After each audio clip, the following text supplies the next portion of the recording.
Hello guys, welcome back to my channel. আজকে কিন্তু আমরা একটা নতুন পোয়েম পড়তে চলেছি এবং তার বেঙ্গলি মানে জানতে চলেছি। তো তোমরা ভিডিওটিকে পুরো দেখো এবং আমার চ্যানেলটিকে লাইক এবং সাবস্ক্রাইব করে দিও। তো চলো ভিডিওটি শুরু করি। আজকে যে কবিতাটা পড়তে চলেছি সেটা হচ্ছে hope is the thing with feathers by Emily Dickinson. তো চলো দেখি এই কবিতাটা 3টি স্ট্যান্জার এবং ইচ স্ট্যান্জায় 4টে করে লাইন রয়েছে। চলো ফার্স্ট স্ট্যান্জা আবার দেখে নিই।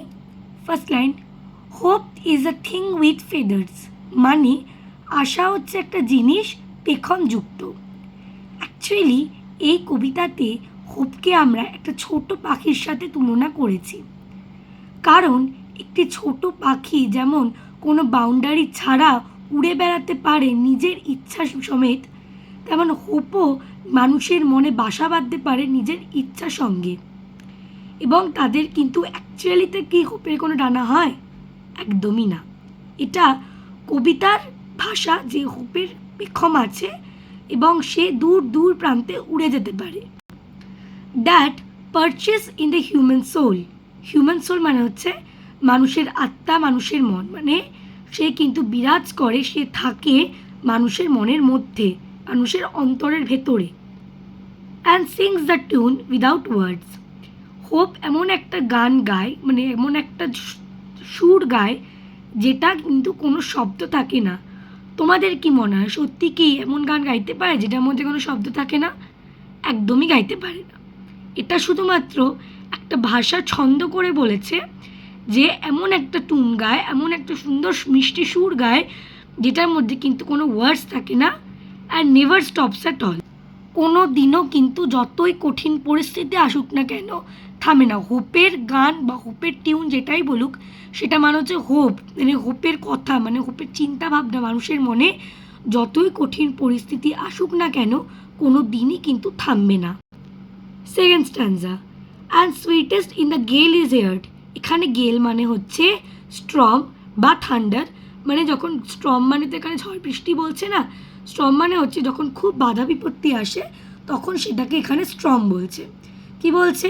অ্যান্ড সুইটেস্ট ইন দ্য গেল ইজ হেয়ার্ড, আরও এটা মধুর শুনতে লাগে যখন কি না আমাদের অনেক জীবনে ডিফিকাল্টিজ আসে, অনেক বাধা বিপত্তি আসে এবং কোনো আমাদের কিন্তু যখন কিন্তু আমাদের একটা জিনিস আমরা যখন অ্যাচিভ করতে চাই, সেই জিনিসটাকে যখন আমরা অ্যাচিভ করতে চাই তখন কিন্তু আমাদের রাস্তায় অনেক বাধা বিপত্তি আসে। সেই বাধা বিপত্তিকে যখন আমরা রিমুভ করে আমরা যখন সামনে এগোই এবং আমরা যখন আমাদের যে জিনিসটা আমাদের দরকার সেটা যখন আমরা অ্যাচিভ করতে পারি তখন কিন্তু সব থেকে বেশি সেটা সুইট লাগে শুনতে। That sore must be in the storm, এটা কিন্তু স্ট্রমে বেশিরভাগ শোনা যায় এই আওয়াজটা, মানে হোপের এই যে কথা বলো বা হোপের এই যে আওয়াজ বলো সেটা কিন্তু স্ট্রমেই বেশি শোনা যায়। That could অ্যাবাস the little bird, যেটা কিনা এই ছোট্ট পাখিটাকে নষ্ট করতে চায়, তাকে কিন্তু আটকে রাখতে চায়। এখানে লিটল বার্ড মানে কিন্তু হোপ, আশা, প্রত্যাশা, যেটাকে মূল টপিক আমাদের এই চ্যাপ্টারটার, সেটাই সেই জন্য আমরা ফার্স্ট লাইনের সাথে কিন্তু এই লাইনটার রিলেট করতে পারছি। ফার্স্ট লাইনে যেমন বলেছিল যে এটা পেখমযুক্ত একটি জিনিস, তেমনই কিন্তু এখানে বলছে একটা লিটল বার্ড যাকে কিনা এই স্ট্রং, এই ঠান্ডার কিন্তু নষ্ট করতে চাইবে, তাকে বাধা দিতে চাইবে এবং তাকে চাইবে যাতে কিনা সে জিনিসটাকে অ্যাচিভ করতে না পারে, অনেক বাধা দেয় যাতে না পারে।